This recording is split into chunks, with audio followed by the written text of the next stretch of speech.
Hi guys and welcome back to our FIFA 19 Sunderland Road to Glory career mode. Now we are edging closer and closer towards that transfer window, which I really cannot wait for, and I'm getting strangely nervous actually. I think it's because I've put so much pressure on it, because obviously you guys are all getting involved as well, which I absolutely love. But, so what I am going to do at the beginning of this episode, and also I don't like to ramble on, but there's going to be quite a bit of that, because I'm going to go through our own squad, what my plans are for the squad, and I'm going to go through the transfer hub as well.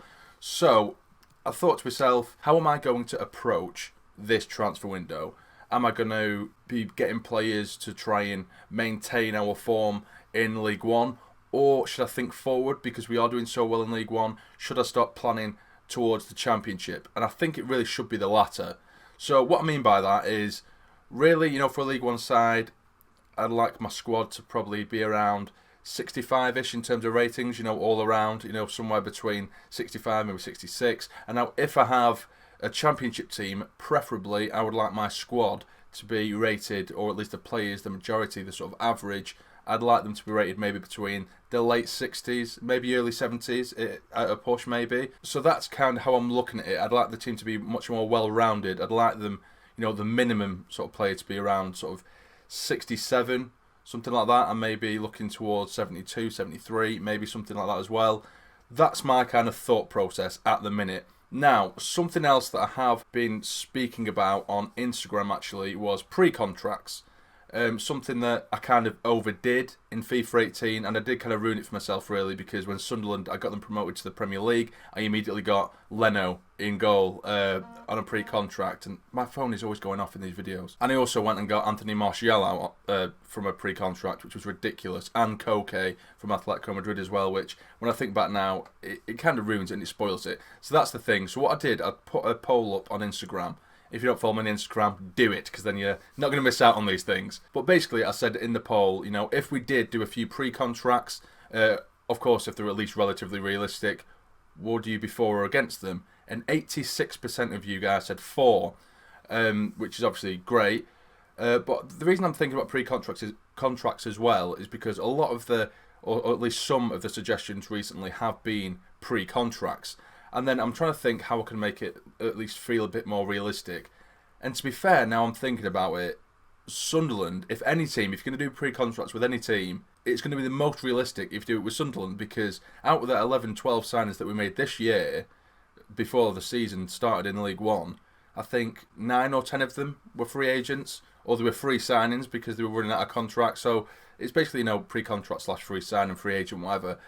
So, because we're trying to manage our money, which is exactly what we're doing in this. We're trying to manage our money. So, to give us the best chance to compete in the Championship, maybe pre-contracts is the way to go down, even if it is signing only 2 or 3, something like that, or even more, depending on what you guys think, because there have been a few that have been thrown my way. Some of them that I do think would fit. Some of them are very unrealistic. There's some that are rated like 76, 77, 78, and I'm not going to do that. If I'm going to get them, I'll probably get them around maybe late 60s, if they're going to get a bit more potential, or maybe early 70s, something like that, which I think would be realistic. I don't think that'd be bad, because it'd be prepping for the Championship anyway. We won't be getting them right now.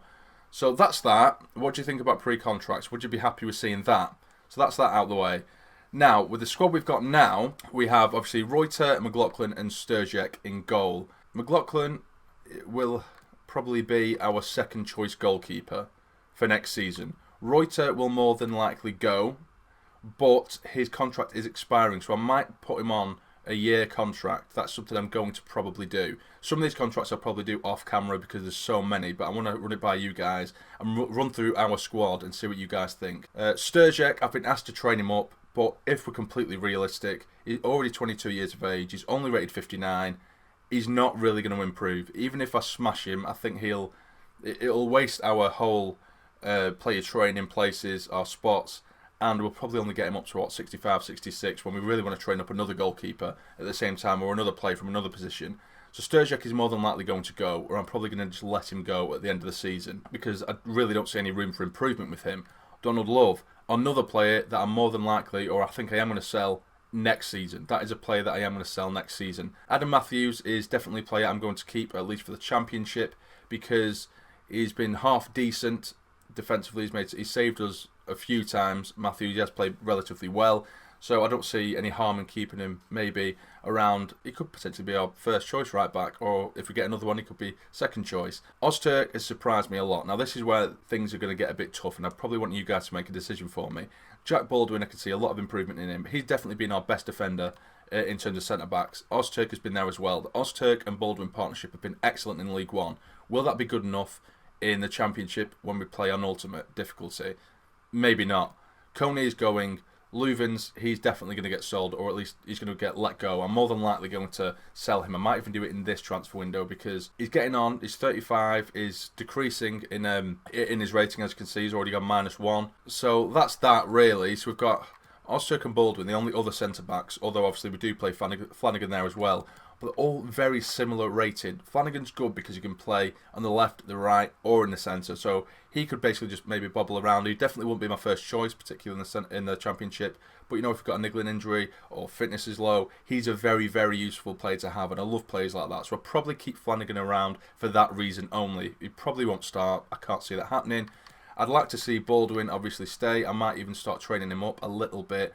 But I think for him, because he's 25 now, I think it would probably be best to just let him sort of naturally progress. Because if they don't have the sort of potential sort of arrow thing on the training, on the player training, they tend to train very, very slow. So it'd take quite a long time to make Baldwin be too much better. But he has been very good regardless of the rating. So let me know what you think about the centre-back situation as well. With selling Leuven and stuff like that. Are you happy with that? Now here's a big one. In the last episode, Catamol and Oviedo, I spoke about that. Would you guys like to see me sell Catamol and Oviedo for reasons that I've already given? Now, the most popular response to that was keep Oviedo and sell Catamol, which is something, I'm going to do. That is something that I've agreed, I've discussed with you guys, and that was the most popular response for that. I'll keep Oviedo. He is 28. He won't improve as such, but he is very solid. He's very good going forward, and he's been one of the most attacking or most dangerous attacking threats throughout this season so far. So I'm quite happy with that decision. I'll happily keep Oviedo. That's fine.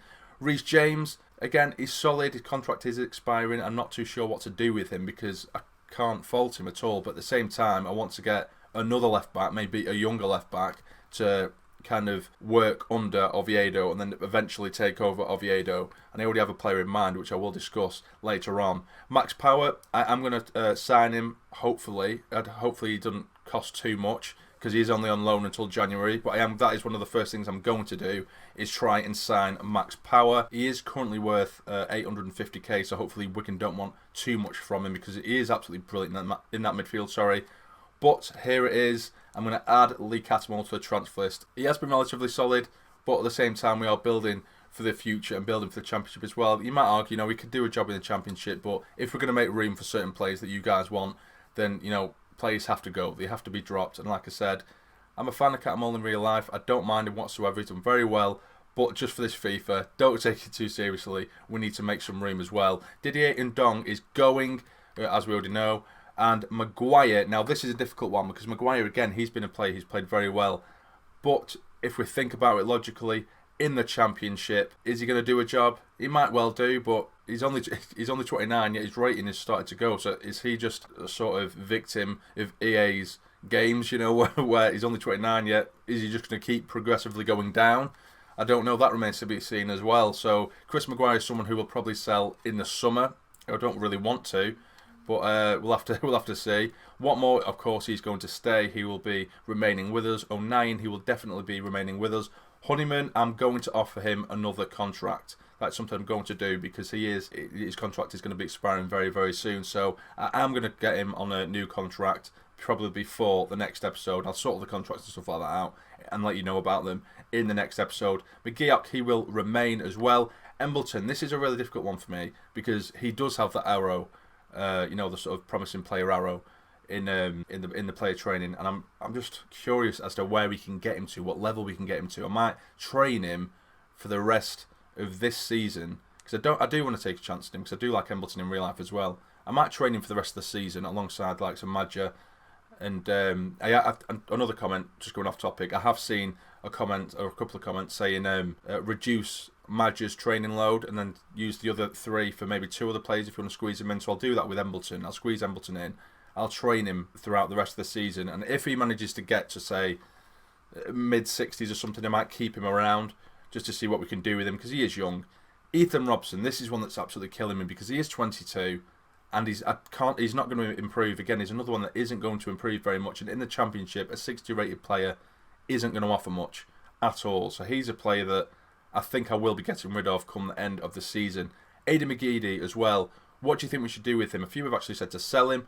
I love playing with him. He's actually absolutely brilliant. He really is. I might keep him around for the Championship actually, just in case as a backup because he does have that quality. He does have that spark there to, make something out of nothing. So I think I probably will keep him around for the time being anyway. Gooch, he will definitely be staying. Sinclair, he's obviously only on loan. So will we get him for the Championship? I don't know. I did say I was thinking about it if he were playing well, but we could more than likely get a bit better than him. He is worth 425k, so it would be a bit of a bargain because he has played well for us. But what do you think about that as well? Let me know. There's a lot of stuff for you guys to respond to and comment on in this, guys. I'm aware of that. Charlie White. Now, this is one I've been thinking about as well. He's 26. He's rated 67. And if we look at the stats, he's only scored 3 goals, 2 of them being in the league, out of 22 appearances. And that's more than Madger. He's played more than Madger. Only 2 more games, but Madger scored 7 with 2 assists. He has scored 3 goals, and that is it. So maybe, if you look at the stats, it isn't fantastic. Would he do great in the Championship? I'm really not too sure. I might keep him on the books just to see how we do, because I think I might go to a different formation for the Championship where we have 2 up top, and I might even just do a flat 4-4-2 for the Championship. But again, that remains to be seen. Molyneux, relatively similar to Robson. I think I might actually put Molyneux and Robson on the loan list just for now, just to see what happens there. But that's it with our players, guys. Of course, Madger's going to be staying. He's going to be our mainstay. So let me know, guys, about that. I know I'm rambling on a bit, but I need to get this out of my system and speak to you guys before we do anything in the transfer window. Now, here is the transfer hub, guys, and it's absolutely rammed. I've literally just spent the last hour picking out little players from your comments over the last few videos. Now, for goalkeepers, there's a few interesting ones here.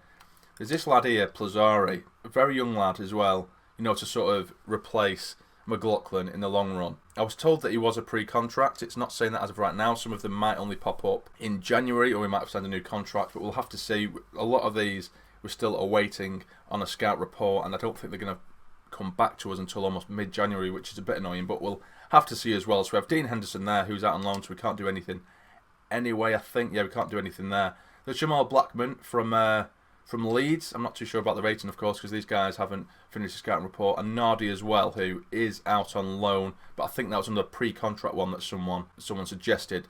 Maffio there, that's out of the question. He's rated far too high. Cyrus Christie, let's have a look at him. How much is he worth? 3.8 million. I think that's a bit too much. Alkowski from Bolton, 1.2 million. He's only just moved anyway. Wan-Bissaka, that's a player that's been suggested a lot, actually, to be fair. So we'll have to wait for the report to come back from that to see how much he's worth. Reece James, rated 63. I don't think he's good enough. Akpo, he is a player who has been suggested for a pre-contract as well. I'm not going to go through every single one individually, guys. I'll just go through the list like this, and then if you want to pause it and have a look, let me know and just give me a shout if you think, that's definitely a player to go for. But this player here, I'm going to say him. Matt Clark from Portsmouth, and I think there are quite a few Pompey fans in the comments because recently, literally almost every player, or not every player, that's massively exaggerating, but so many Portsmouth players are suggested, and I'm not just replacing this Sunderland squad with the Portsmouth squad. That's not happening. But Matt Clark is a player that has been suggested a million times. So many times he's been commented. So he's a player that I'm thinking about going for. He's only 22 as well. The only worry is that he's incredibly slow. He looks like a brick shit house. He'd be solid at the back. Probably a decent replacement for Leuven's, really. And it's relatively similar. Leuven's he's very solid at the back, but he's also very slow, as is this lad. So what do you think about him, guys? Declan Rice, actually, from West Ham. I don't know whether that would be necessarily too unrealistic, though, to be fair. But, that's something that you guys can decide. Lyanko as well there. Trevor Chalobah, another one that I'm really thinking about because he can play as a CDM as well. Conser, Pennington, Lean Dharma. Now, Twanzebe, I have been told that he's a free agent as well, which is really making me think, because he is out on loan, so I don't know whether they'd let me actually do anything whilst he's out on loan. I don't think they will, even if he does only have 6 months left, which is going to really annoy me, because that'd be a brilliant opportunity to bring him back, because he was our captain last year, Captain Twanzebe. He made himself a hero at the stage of my life, and that is definitely a player that I'm going to get regardless at some point anyway. But yeah, here's some more. We've got Asia, or I am not sure how you say it. Roshan Williams, who I'm pretty sure when I did look it up, or someone's commented, sorry, he is out for a pre-contract as well, as is Campos. Bastonia's apparently, Longies. There's Wilmot. McKenna has been someone who's been suggested a lot. I'll just scroll through them, guys, because I'm going to babble on a bit too much. Some of these are pre-contracts. Some of them are obviously we're just going to straight up buy. Henry is a player that is sorry, I keep saying I'm just going to go through him, but I can't. But Henry is someone that I'm very, very interested in. Rico Henry. We did actually get him last year, believe it or not, in the FIFA 18 career mode, and we didn't actually get too much use out of him because we only played 3 seasons. But hopefully, if he goes to plan, this series should go for quite a few seasons. I'm hoping it goes for quite a long time. But Rico Henry, he actually ended up playing a lot more than Luke Shaw, who we had last year. We ended up having Luke Shaw in the Premier League, and Henry was just too good. Regardless of the rating, Luke Shaw was about 6 ratings above him, but Henry we just felt so much better. So he's someone who I'm definitely considering as well. I'll run through a few more. So if you just see any through here and you just think definitely go for him, comment it now. Alphonso Davies, he's someone who I think as well is going to be a pre-contract. Callum Robinson, I really like the look of Callum Robinson. Callum Robinson, sorry. He looks very good, and he has a player face, which I absolutely love. Jordan Jones, a player who's apparently as well a pre-contract. Someone who has also been suggested a hell of a lot. And Ronan Curtis as well there from Portsmouth, another Portsmouth player. Christie, Amersfoort, Madison, Khan, Gerso from Sporting Kansas City, Emmanuel Dennis, Morelos. Some of these players are a bit, not realistic enough for me. I don't think we'd be able to get Morelos in the Championship. I can't see that happening. Potentially, maybe, because he's only rated 73, but he's worth like 7 or 8 million.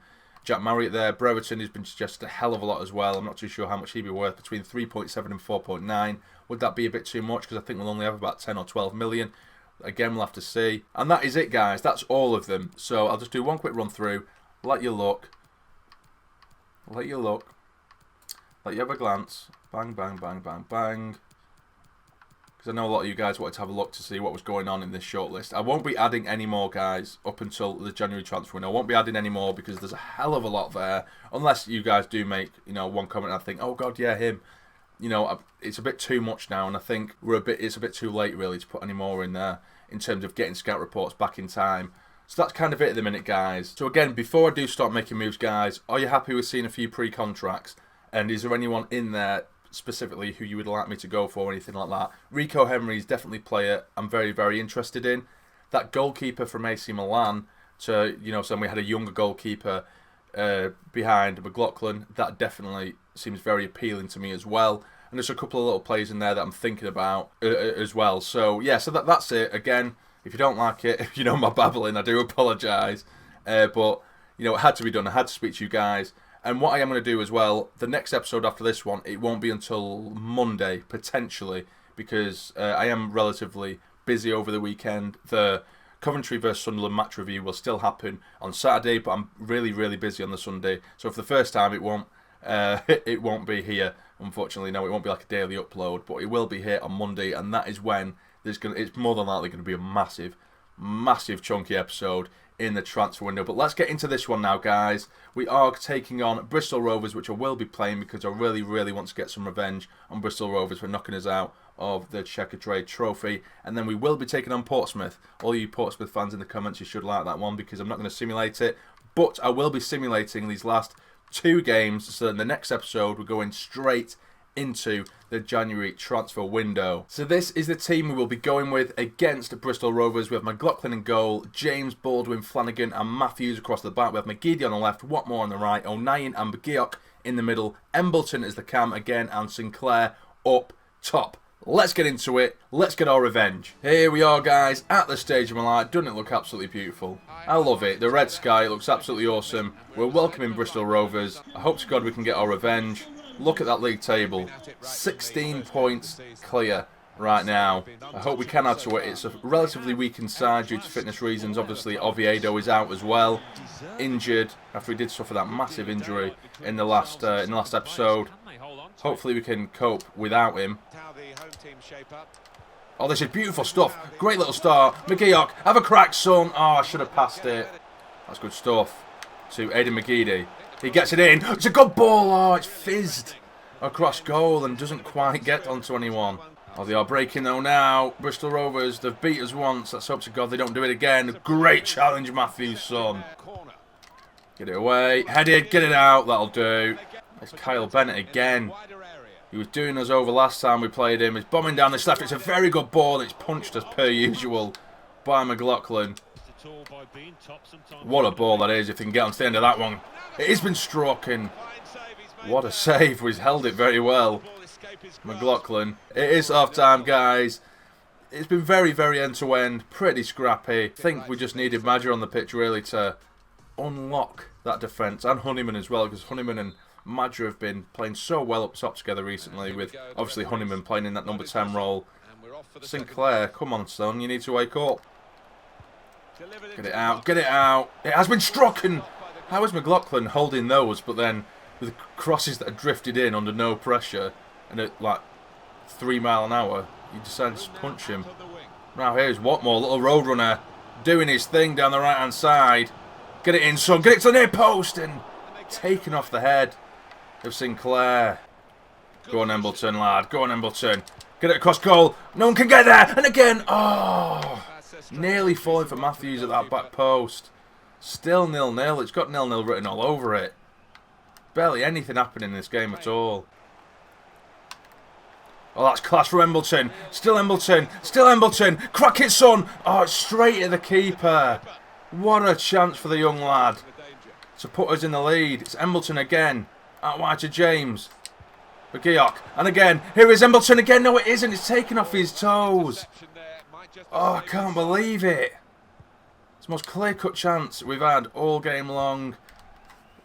Too little, too late. Oh, here we go. It's been caught out there. Flanagan. Oh, it gets back, though. Brilliantly. Flanagan. This is good stuff. Go on, Sinclair. Make your run. Is he onside?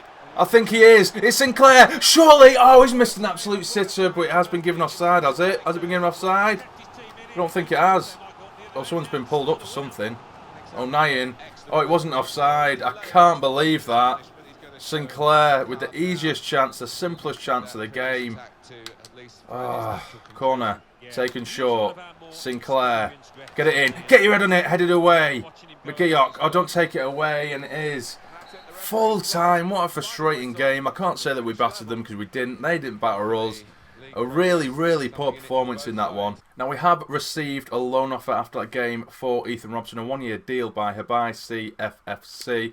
I'm not too sure who they are, to be honest with you. Is that a Chinese team or something? I think it is. But I'll let him go out on loan for a year. It'll be good for him. Yeah, so we'll accept that. It's also reminding me that we are at risk of losing 4 players. Adam Matthews, George Honeyman, Reece James and Robin Reuter. I'm considering just putting Reuter up for sale if we are going to bring in another goalkeeper. Reece James, Honeyman and Matthews will more than likely all get new contracts. And we do receive a transfer offer for Lee Catamol, and it is from Monterey. It says he's worth between 900k and 1.3, and they've offered 1.3, so I am going to accept it, guys. And something else which I think, something else that I did mention on my Instagram, something I actually put up today. One of you guys actually sent me a screenshot of Sunderland when they get to the Premier League and what the board have done. And basically, if you manage to save some money towards the end of the season, and also depending on how you do in the season and what targets you achieve, the board actually reward you with excess funds. So George, one of the subscribers, sent me a picture of it, and he got to the Premier League, and it was supposed to only give him 13 million, but the board basically say, you know, because you've hit your targets and you've saved X amount of money, we've decided to give you this. And it ended up in a total of over 70 million. So that's something to consider as well later down the line, because that'll be a massive, massive help to fully sort of rebuild this squad. But as for now, we're going to be taking on Portsmouth. I know quite a few of you guys are Portsmouth fans, so we're not going to simulate it. We're away from home at Fratton Park. Portsmouth are currently 4th in the league, and as you can see, we are 15 points clear ahead of Blackpool. Blackpool do have a game in hand though, but we will go ahead and play this game. And this is the lineup we are going to be going with. We have McLaughlin in goal, James Baldwin, Ozturk and Love across the back, Maguire on the left, Watmore on the right, O'Nien and Power in the middle, Honeyman as the centre forward just behind Josh Maja. Let's get into it. And here we are, guys, at the lovely Fratton Park. It's a stadium I've always wanted to go to. We actually haven't managed to get there as of yet, but it definitely looks like one of those grounds that I just love to go to. Always creates a good atmosphere at Fratton Park. And as you can see, the best away records we are joint with Accrington Stanley, only losing one game, and that happened to be away. So our home record, we're still undefeated at home. But away we go. Nice stuff. Is O'Nien. Get it towards the back post. Anyone. Cleared away. Only Forest Power strikes it. Cleared away. Back in towards O'Nien, who we know can hit one. That one's been blocked. Oh, and it's been cleared away. And now they're on the break. It's not going to be another one of them, is it? Just end-to-end football. Oh, here we come. Breaking down the left, and it's and straight to McLaughlin. Go on. Here is Max Power. And it's hit the post and the other post again. 2 episodes in a row that has happened. The amount of times we've hit the woodwork is getting beyond a joke now. I'll do. Well in. What more? It's a good ball there. Hit it first time. And it's gone wide of the near post from Honeyman. And there goes the half-time whistle, guys. It's another frustrating game. I did say, and I have said before, that normally I go through a bit of a bad patch around the festive period, and I'm hoping this isn't starting now. I don't know why it is. Every series I've done, I go through a really, really bad patch around the festive period. But can we put it right in this second half? I can't be having 2 0-0 draws with the games I've played in the episode, surely. Oh, it is Maja. Still Maja. Oh, it's a great challenge from Clark there. Maybe we should get him. That was a cracking challenge. Get it in. Headed. Still in the box. Get it back across goal. Strike. Oh, and he's smashed it over the bar. O'Nien. Oh, we've had to hold on to the ball for so long to lead up to that chance because Portsmouth are just defending so solid. Go on, Maja. Beat him to it. Beat him to it. It's a big touch from Maja. And again. And again. Just have a crack. Drag it. It's a beautiful finish from Maja. What a finish. What a goal from the young lad. I think that's his 8th of this season. Get in, son. And it looks like that bad run will not be on its way. Get in, son. It's a great strike. Across goal. Keeper had no chance with that one. There's too much power on it. Right into the side net into the far post. Get in, lads. Go on, son. We're breaking now. They're starting to collapse a little bit at the back now. Pompey. Nice little turn in there from Watmore. And again from our little mess. Get across goal, surely. What a save that was. What a save that was. Countering now. Portsmouth really pushing players up.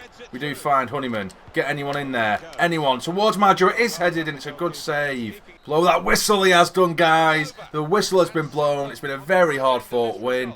A very good defensive display, to be fair to Portsmouth, but we do run out 1-0 winners at Fratton Park. Get in! Now, with that win, as you can see, we are still 15 points clear at the top of League One, but we are going to be simulating this game at home against Bradford. Come on, lads, and as you can see, Gooch is back as well. Please don't get injured again, Gooch. And we win 3-1. Maguire, Wyke and Flanagan with the goals. That'll do. That'll do. And now for the final game of the episode, another simulated game that we will be playing against Shrewsbury. Come on, lads, let's have an unbeaten episode. Let's have an unbeaten episode. That'll be lovely. Absolutely lovely. Please. And we draw 2-2. That's not too bad at all. Maguire Sinclair scoring for us as well. And this is where we are going to leave the episode, guys. As you can see, we are 17 points clear ahead of Accrington Stanley now, who are second in the league, which is absolutely insane. There's Blackpool, Walsall, Portsmouth and Burton making up the playoff places, with Wickham slipping out there. They were second, I'm pretty sure, at the end of the last episode. Now in the bottom, we do have Coventry, Shrewsbury, Gillingham and Bristol Rovers. That is going to be it, guys. I hope you have enjoyed the episode. I know there was a lot of talking at the beginning, but a few of you guys did request for me to have a chat with you guys before we do go into the transfer window. So make sure you let me know with everything I discuss. Let me know what you think about everything. because that'll be massively, massively important. Like I say, the next episode will more than likely be out on Monday due to a very, very busy weekend indeed. But if you have enjoyed this episode, guys, please hammer that like button for me. It'd be really, really appreciated. And subscribe to the channel if you're not already to become a fully fledged member of the Sarny Army. But for now, you take care and stay jamming.